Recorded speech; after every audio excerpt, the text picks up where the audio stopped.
Welcome. This is Empowering Introductory Algebra, the series developed to brush up introductory algebra skills leading to college-level math courses. Hi, I'm Bob Young, Assistant Professor of Mathematics at Brevard Community College.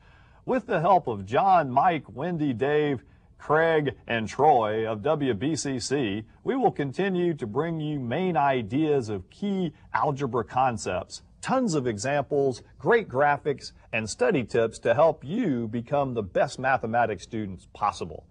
Let's continue the adventure.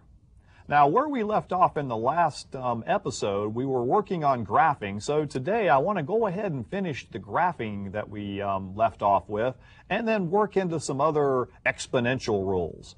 So going to the examples here we left off with, we were talking about graphing in the ax plus by equals c form, and this is graphing linear equations.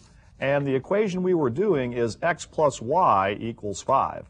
So when you have something with x and y equal to a number, the best way to graph is using the intercept method.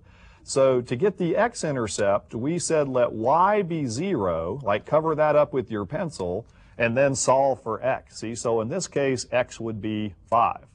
All right, and to get the y-intercept, we're going to let x be 0, so we can kind of cover up x there, and then y would come out to be 5. So we went ahead, we got our x and y-intercept, and we plotted them. So 5, 0 is here on the x-axis, right there. So we'll go ahead and label that point. 0, 5 is on the y-axis. We'll come over here and label that point. And then when we draw the line through them, because these are indeed linear equations, we'll go ahead and line up our rulers, and we'll draw the line through it there. All right, so we have the line x plus y equals 5. I got to straighten my arrows out a little bit here. Want to give you some good arrows there. And remember why we said the arrows were important. All right, so notice that 5, 0 is here. That's the x-intercept. It's where the line crosses the x-axis. 0, 5, the y-intercept. It's where the line crosses the y-axis. Now, something about lines I wanted to mention at this point. There's a lot of other ordered pairs that satisfy this equation, and I'm sure you can come up with a whole bunch more in your head here. What other values add up to give us 5 that we could put in for x and y? Well, let's just name a few of them. How about the ordered pair 3, 2? It satisfies this equation. How about the ordered pair 4, 1? Or for that matter, 1, 4? Or let's throw some negatives in there. How about negative 2, 7? Would not all of these values, these ordered pairs, add up to give me 5? Why, certainly. All right, so when we go to plot them, 3, 2, I would go over 3 on x up 2 on y. Notice that point is there. All right? 4, 1. Go over 4 up 1, and this is where you can start going, ooh, ah, Young. All of these points lie on this line. All right, 1, 4. Go over 1 on x up 4 on y. Oop, there it is, right there. All right, negative 2, 7. If you go over negative 2 up 7, we'll be on that line. I would even venture to say, we could say that, what if x is 1 million? 1 million, y would have to be, in order to add up to 5, a negative 999,995. Now, boy, that is some ordered pair right there, isn't it?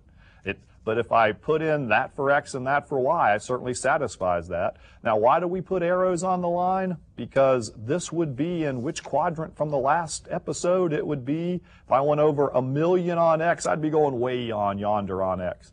And negative 999,995 on y way down here. I'm saying that line will eventually run through that point as it extends endlessly in both directions. So again, these equations have endless ordered pairs extending endlessly in both directions. And I could have thrown fractions in there, decimals, and they would have still all lined up here. All right, so very important there that we recognize these linear equations have infinitely many solutions. All right, let's do a few more examples in this form. So I'm keeping with that ax plus by equals c form here. And I've got the next example, the one I had on the graphic after the last lesson, 2x minus 4y is 8. Very easy to graph in this form, all right? First, let's get the x-intercept by letting what be 0?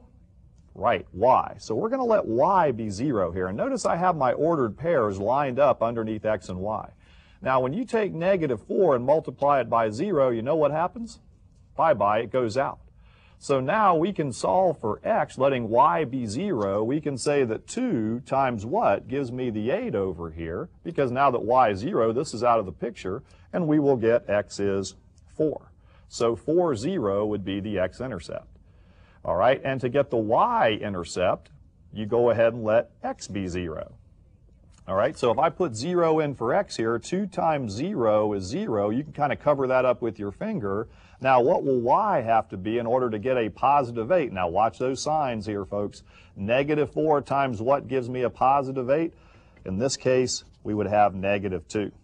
All right, so when graphing in this ax plus by equals c form, which we're going to find is standard form down the line, use the intercept method to graph it. Very easy to do. Just let one be 0, get the other, and vice versa. So now, plotting those points, 4, 0, the x-intercept right there on the x-axis, 2, 4. The y-intercept, 0, negative 2, right here. We can draw our line through it and make a mighty fine line. All right, so when you graph an equation for an instructor, make sure you label your axes, put some values on your axes to make sure your instructor knows what points you're plotting, and then it's also a good idea to maybe go ahead on the end of your line and write the equation of that line right next to it. All right, so we have some critical values here. All right, and just like we did in the last episode, we'll go ahead and do another one on the same graph here. So I've got one in this ax plus by equals c form. All right, and we're going to go ahead and find the x-intercept by letting y be 0. So when y is 0 here, cover up y, what will x have to be in order to make this true? See, so I have a little mini equation here, 5x equals negative 2. So to solve for x, I'm going to divide both sides by 5. So I would end up with an x-intercept of negative 2/5, 0. So don't be afraid of the fractions. You can still get fractional answers on this rectangular system, as we mentioned in the last episode.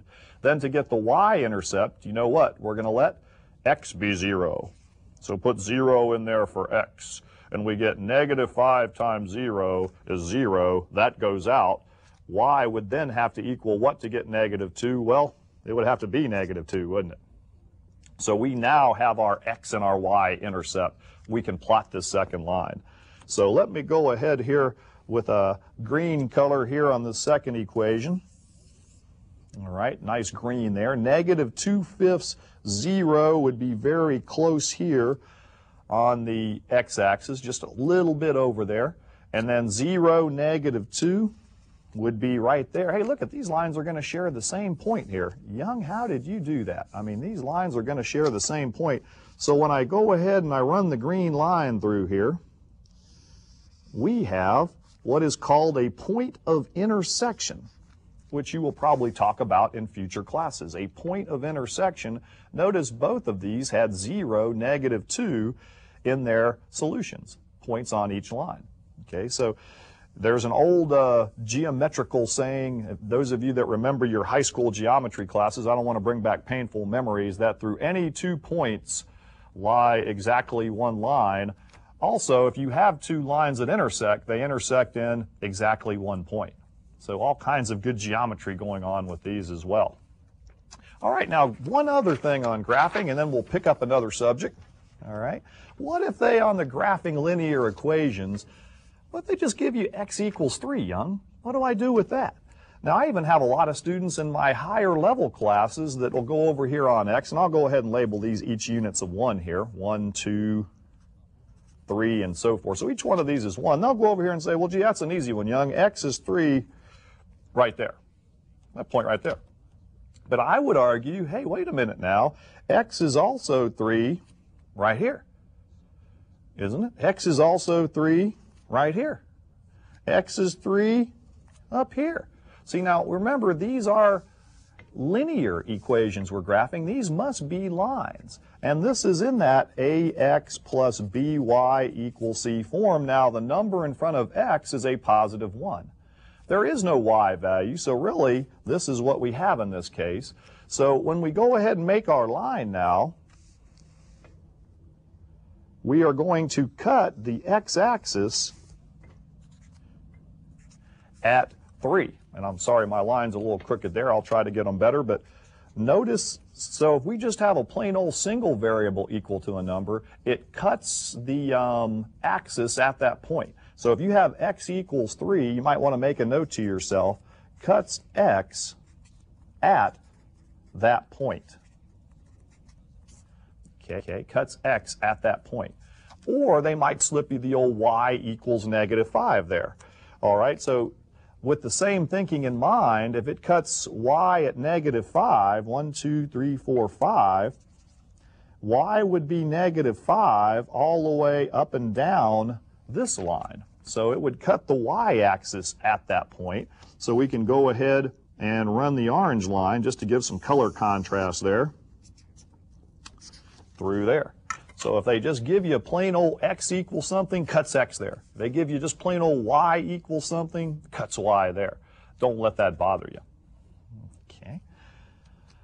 So I think we're at that time in the show now where we can go to a few study tips before we pick up on our next topics. So we always like to provide those study tips to make you better math students, because a lot of students, they don't understand that, studying math is a little bit different than studying some other subjects. So the next study tip we want to talk about is study tip number 5. Copy problems, even ones you think are easy enough to do in your head. A basic inequality problem written out, such as -2 is less than 5, tells a lot more than a bunch of less thans or greater thans and stuff in your organized homework papers when you review for your test or final exams. And study tip number 6, show those steps in detail. Write each step as you work through the problem. If you go the wrong direction, your instructor or tutor will be better able to assist you. And boy, this is huge right here, folks. A lot of mistakes in math will reoccur if they're not corrected.